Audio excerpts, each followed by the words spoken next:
टप्प्यामध्ये आलेलं होतं. यदा मृदे कौरव संजया नाभिवेशतो वीर गतिम गतेषु रुकोदरा युद्ध गता हमर्ष भग्नोशी दंडे धृतराष्ट्र पुते. महाभारताचे युद्ध शेवटच्या टप्प्यामध्ये आलेलं होतं. दुर्योधनाच्या मांडीचं छेदन भीमाच्या गदेने केलेलं होतं. मूर्छित अवस्थेमध्ये पडलेला दुर्योधन आणि त्याच्या अंगाचे लोचके तोडून गिधाडे खात होते. ऐका, एका काळचा भारताचा सम्राट धृतराष्ट्र, त्या सम्राटाच्या मुलाची ही अवस्था, त्याच्या अंगाचे लोचके तोडून गिधाड खात होते महाराज. म्हणून म्हणतात, कोण दिवस येईल कैसा नाही या देहाचा भरवसा. आपल्या जीवनामध्ये कोणता दिवस कसा येईल सांगता येत नाही. आयुष्य खूप अवघड शाळा आहे. आपण कोणत्या वर्गात आहोत आपल्याला माहिती नाहीये. उद्या कोणती परीक्षा द्यायची आहे सांगता येत नाही. कॉपी तर कुणाची करता येत नाही. का? प्रश्नपत्रिका प्रत्येकाची भिन्न भिन्न आहे. दैव जाणीले कुणी. आज एखादा लक्षाधीश असेल तर उद्या भिक्षाधीश सुद्धा होऊ शकतोय महाराज. म्हणून घमंड जीवनामध्ये करायचं नाही. मी विद्वान आहे, ज्ञानी आहेत. अरे दादा, कशाला घमंड करतोय? देवाच्या मनात आलं ना, देवाने एक स्क्रू ढिल्ला केला की रस्त्याने रिकामे बिसणारे गोळा करीत हिंडतील. म्हणून घमंड करायचं नाही महाराज. अहो, मी जीवनामध्ये घमंड करायचं नाही. मी खूप सुंदर आहे. अहो, कशाला घमंड करतोय दादा? रस्त्याने टू व्हीलर जर स्लिप झाली ना तर थोबाडाचा नक्षा बदलायला वेळ जाणार नाही. कुणी म्हणतं मी ताकदवान आहेत. इकडे लक्ष द्या. मी ताकदवान आहे, विद्वान आहेत. अरे ताकदीचं कशाला? विठाला माणसाने जीवनामध्ये कधी घमंड करायचा नाही दादा. नाही घमंड करायचा. अहो, मूर्छित अवस्थेमध्ये पडलेला दुर्योधन आणि त्याच्या अंगाचे लोचके तोडून गिधाडे खात आणि त्याला भेटायला अश्वत्थामा आला. इकडे लक्ष द्या. त्याला भेटायला अश्वत्थामा आला. अश्वत्थामा काय म्हणतो? मित्रा, तुझं राज वैभव मी माझ्या डोळ्याने पाहिलेला आहे. तुझं राज वैभव मी माझ्या डोळ्याने पाहिलेला आहे. तुझ्या घरचं मी मीठ खाल्लेलं आहे. तुझ्या मिठाची मला जाण आहे. तुला समाधानाने मरण यावं यासाठी मी काय केलं पाहिजे? म्हणतात ना, ज्याचं खावं मीठ त्याची वाट लावावी नीट. असं आहे का? नाही महाराज.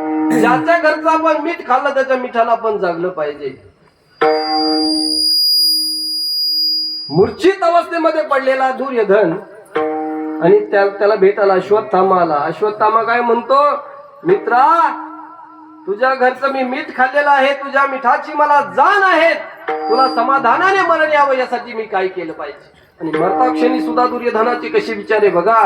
दुर्योधन म्हणतो, मोठमोठे आले, प्रतिज्ञा करून निघून गेले, कोणाकोण काही झालं नाही, तू काय करणार आहे?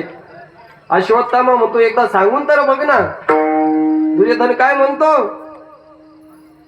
अरे, माझे 100 भाऊ होते, त्याच्यातला एकही मेला नाही याचं मला दुःख नाहीये.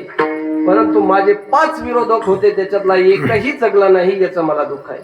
आणि याच दुःखाने मला लोक दुःखी आहे. त्यावेळेला दुर्योधन काय म्हणतो?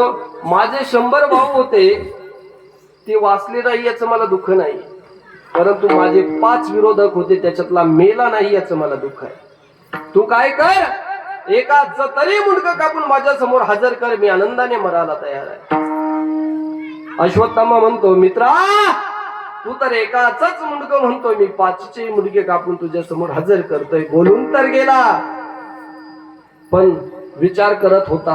पांडव आपल्यापेक्षा बलवान आहे, सशस्त्र आहे. पांडवांना मारणं एवढी सोपी गोष्ट नाही. रात्रीच्या टायमाला वनातून जात असताना एका वडाच्या झाडाखाली थांबला महाराज. वडाच्या झाडाखाली कावळे झोपलेले होते आणि त्याच्यावर एक घुबड नावाचा पक्षी होता. तो घुबड नावाचा पक्षी काय करायचा? रात्रीच्या टायमाला त्या कावळ्याला झोपेत गाठायचा, एकीकडे मान मुरगाळून फेकून द्यायचा, एकीकडे धड फेकून द्यायचा. असं करता करता एका घुबडाने किती तरी कावळे मारले. हे दृश्य कोणी पाहिलं? अश्वत्थामाने पाहिलं. आणि अश्वत्थामाने विचार केला की आपण सुद्धा पांडवांना झोपेतच मारायचा. असा विचार करून पांडवांच्या शिबिराकडे निघाला. शिबिर म्हणजे राहण्याचं ठिकाण. तिकडे ही गोष्ट भगवंताच्या लक्षात आली. भगवंताने सांगितलं पांडवांना, अनेक दिवस झाले आपण युद्ध करतो, ही विजयाची पहिली रात्र आहे. आपण ही पहिली रात्र गंगेच्या काठावर घाली. भगवंत पांडवांना घेऊन तिथून निघून गेले, परंतु पांडवांच्या जागेवर द्रौपदीचे निष्पाप 5 मुलं झोपले. आपापल्या वडिलाच्या जागेवर झोपले.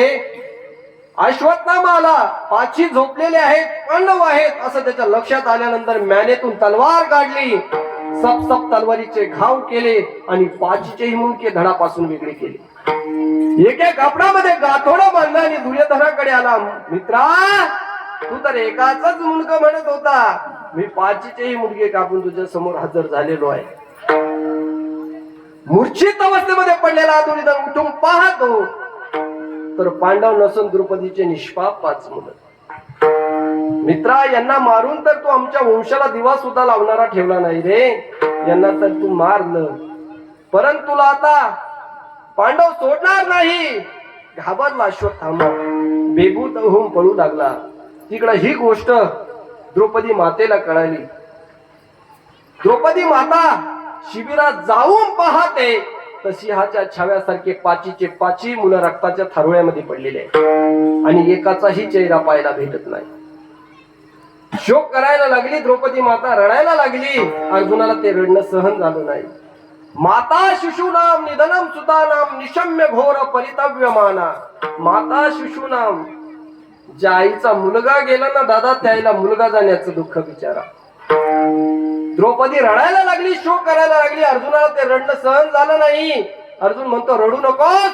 ज्याने कोणी आपल्या निष्पाप 5 मुलाची हत्या केली असेल ना, त्याला तुझ्या समोर आणून मृत्यूदंडाची शिक्षा केल्याशिवाय आम्ही राहणार नाही. ही गांडीवधारी अर्जुनाची प्रतिज्ञाच केली महाराज. अश्वत्थामाला पकडलं, विषांतर करत नाही. अश्वत्थामाला पकडलं, द्रौपदी मातेच्या समोर हजर केलं आणि द्रौपदी मातेला सांगितलं, द्रौपदी सांग, याने आपल्या निष्पाप 5 मुलाची हत्या केलेली आहे, याला मृत्यूदंडाची शिक्षा द्यायची का कोणती शिक्षा द्यायची सांग. त्यावेळेला द्रौपदी माता काय म्हणते, त्याला मारू नका, त्याला सोडून द्या. अर्जुनाला काय बोलावं ते कळत नव्हतं. अर्जुनाला काय बोलावं ते कळत नव्हतं. अर्जुन काय म्हणतो, द्रौपदी तू असं का म्हणते, याला मारू नका, याला सोडून द्या, कारण आपल्या निष्पाप 5 मुलाची याने हत्या केलेली आहे. द्रौपदीने उत्तर दिलेलं आहे. का? द्रौपदी म्हणते त्याला मारू नका, त्याला सोडून द्या. का? त्याचे वडील तुमचे गुरु आहेत आणि त्याच्या वडिलांनी तुम्हाला धनुर्विद्येमध्ये पारंगत केलेला आहे. गुरुचा मुलगा हा गुरुच्या समान असतो, म्हणून त्याला मारू नका, त्याला सोडून द्या. आणि धर्मराजाचं सुद्धा तेच उत्तर, त्याला मारू नका, त्याला सोडून द्या. नाही मारावं तर प्रतिज्ञा खोटी होते, मारावं तर मोठ्या भावाच्या आज्ञेचं उल्लंघन होतं. काय करावं ते कळत नव्हतं. मग द्रौपदीला विचारलं, द्रौपदी असं का म्हणते तू, त्याला मारू नका, त्याला सोडून द्या. द्रौपदीने दिलेलं उत्तर आहे का, खूप सुंदर उत्तर आहे. द्रौपदी म्हणते, मुलगा जाण्याचं दुःख काय आहे हे सध्या मला विचारा. मुलगा जाण्याचं दुःख काय आहे हे सध्या मला विचारा. हा तर कोण्या तरी आईचा मुलगाच आहे ना, याला मारल्यानंतर माझ्यासारखं दुःख त्याच्या आईला नाही का होणार. मग काय सुंदर विचार आहे. मग म्हणून तर त्यांचं नाव ग्रंथामध्ये आहे. आणि आपल्या माता माऊलीचे विचार सांगू का? सांगतो. विठाला